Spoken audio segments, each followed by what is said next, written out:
समय की गति कैसे संचालित होती है?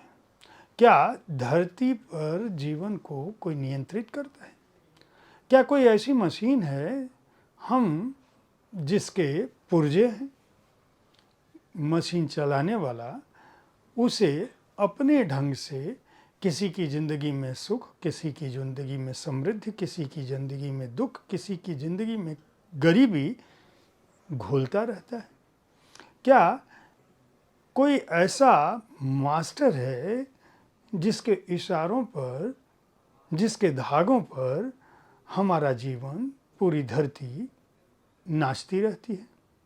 और क्या होगा जब ऐसी कोई डोर किसी मनुष्य के हाथों में आ जाए? नमस्कार, आप देख रहे हैं साहित्य तक के बुक कैफे का एक दिन एक किताब कार्यक्रम। मैं हूं जयप्रकाश पांडे। आज शनिवार है और जिस अंग्रेजी पुस्तक के साथ मैं उपस्थित हूं उसका नाम है the loom of time.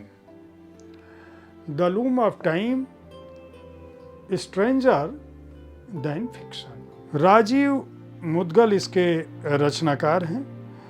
Rajiv Mudgal कला, संस्कृति, नाट्य के क्षेत्र से जुड़े रहे हैं। फिल्में बनाते हैं, लिखते हैं, पटकथाएं लिखते हैं, नाटक लिखते हैं और बहुत सारे समय मनुष्य का जो जीवन अनुभव है उस पर कुछ न कुछ लिखते हैं, समझते हैं और उसे क्रिया रूप में परिवर्तित करने की कोशिश करते हैं। राजीव मुद्गल भारत की सांस्कृतिक धरोहर से बहुत गहराई से जुड़े हैं और यही कारण है कि उनकी लेखनी में, चाहे वह हिंदी में लिख रहे हों या अंग्रेज़ी में लिख रहे हों, चाहे उनके नाटक हिंदी में हों या अंग्रेज़ी में हों, चाहे वह रंगमंच पे काम कर रहे हों, चाहे पटकथा के क्षेत्र में काम कर रहे हों, चाहे लिख रहे हों, चाहे फिल्में बना रहे हों, इनमें कहीं न कहीं जीवन का जो रहस्य है, जीवन का के प्रति जो आकर्षण है, जीवन का जो उद्दाम प्रवाह है, वह दिखाई देता है। उनकी कथा की गहराई उनके लेखन को अनूठा बनाती है। विषय भी वो ऐसे उठाते हैं जो विषय अपने आप में अनूठे हैं और अलग हों। द लूम ऑफ टाइम यानी समय का करघा।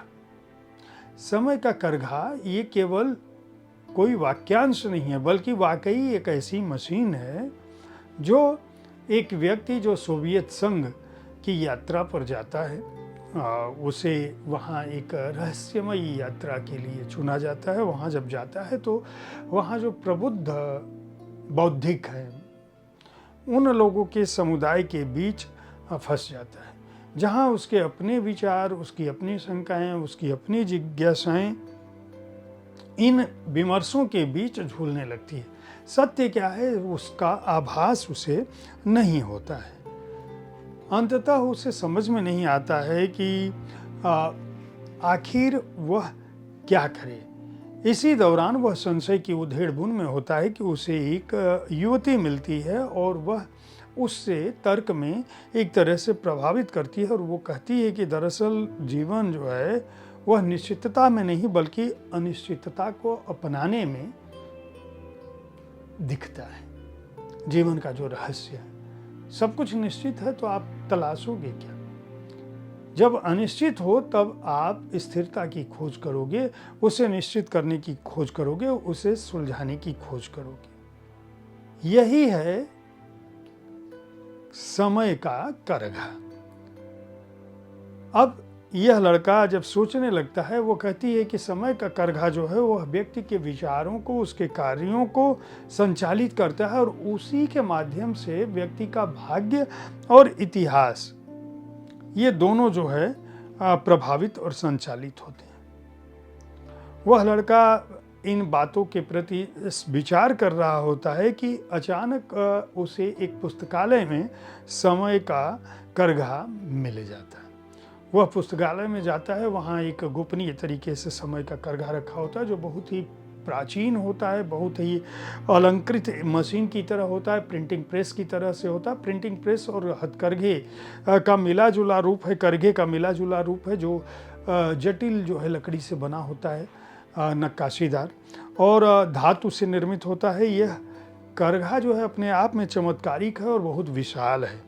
उसमें गियर है, लेवर है, धागे जो है, समय जो है उसमें तरल रूप में संचालित हो रहा है और रहस्यमय ढंग से वह हर व्यक्ति के जीवन को प्रभावित करने की स्थिति है। उस करघे में ही मनुष्य जाति का इतिहास, उसका ताना बाना, उसका अतीत, उसका वर्तमान और उसका भविष्य संचालित है, दिखता है या उससे संचालित होता है। यह करघे की एक विशेषता और भी होती है कि वह एक जीवंत इकाई के रूप में काम करता है। जैसे जैसे करघा चलता है वैसे वैसे इस संसार का, ब्रह्मांड का स्वरूप निर्धारित होता है, मनुष्य का जीवन निर्धारित होता है, दुनिया का अतीत, वर्तमान और भविष्य निर्धारित होता है। करघे को अगर खींचा जाए तो धरती पर उथल पुथल होती है, ढीला छोड़ा जाए तो धरती शिथिल होती है। ये जितनी युग की अवधारणाएं हैं, या हमारे आध्यात्मिक लोग भी कहते रहे हैं, भारतीय आध्यात्मिक परंपरा यह कहती है कि यह संसार एक इल्यूजन है। Rajiv Mudgal the loom of time में करघे की जो छवि उभारते हैं वह ऐसी आध्यात्मिक अवधारणाओं से, ऐसी दार्शनिक अवधारणाओं से ही मिलती जुलती है। वह बाकायदा तर्क, विचार, संघर्ष और बुद्धि का जो ताना बाना है, उससे वह यह समझने की कोशिश करते हैं कि दरअसल इस संपूर्ण विश्व को आकार देने वाली चीज अगर कोई है तो वह किसी एक सत्ता द्वारा संचालित है और वह सत्ता जो है उस करघे का मालिक है। आखिर इस करघे को प्रभावित किया जा सकता है क्या? यही इस उपन्यास के नायक का एक स्वप्न है।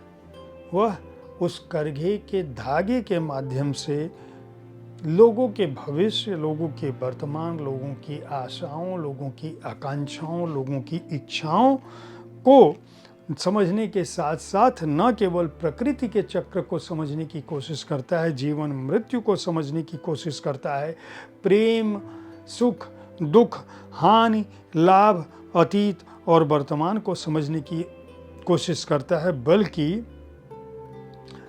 यह भी समझने की कोशिश करता है कि मानव किस तरह से समय के करघे का एक बहुत छोटा सा हिस्सा है। राजीव मुदगल की इस बात के लिए तारीफ की जानी चाहिए कि उन्होंने बेहद सहज, सरल शैली में, न केवल कविता की शक्ल में, उपन्यास की शक्ल में, कथा की शक्ल में अपनी बात रखी है, बल्कि बहुत सहज ढंग से भारत की एक समूचे दार्शनिक विचार को उन्होंने कथा के माध्यम से, कविता के माध्यम से, संवाद के माध्यम से, चरित्रों के माध्यम से रख दिया है। अगर आप अंग्रेजी की कोई ऐसी पुस्तक पढ़ना चाहते हैं जो दर्शन के साथ साथ आपके लिए रोमांचक, रहस्य और एक ऐसी दुनिया की परिकल्पना कर रही हो जिससे आप गुजरे ना हो, जो सिर्फ आपकी कल्पनाओं में है, तो इस पुस्तक को खरीद कर पढ़ सकते हैं। इंडिया नेट बुक्स ने इस पुस्तक को प्रकाशित किया है और इसका मूल्य 350 रुपये है। मैं उम्मीद करता हूं कि अंग्रेजी की पुस्तकों पर हर शनिवार को रखा जाने वाला मेरा यह विचार, यह कार्यक्रम आपको पसंद आ रहा होगा। हमारी कोशिश होती है कि जो भी पुस्तकें हिंदी या अंग्रेजी में प्रकाशित हो रही हैं उनकी जानकारी आपको मिलती रहे। आप अपने प्रिय लेखकों, रचनाकारों से समय समय से उनके विचारों से, उनके जीवन कर्म से परिचित होते रहें। पुस्तक संस्कृति बढ़े, पुस्तक संस्कृति को बढ़ावा मिले, पुस्तकें आप तक पहुँचें, आपके लिए ज्ञान, मनोरंजन का माध्यम बने, हमारा यही प्रयास है। साहित्य तक देखते रहें। इस कार्यक्रम के बारे में अपनी राय से अवगत कराते रहें। धन्यवाद।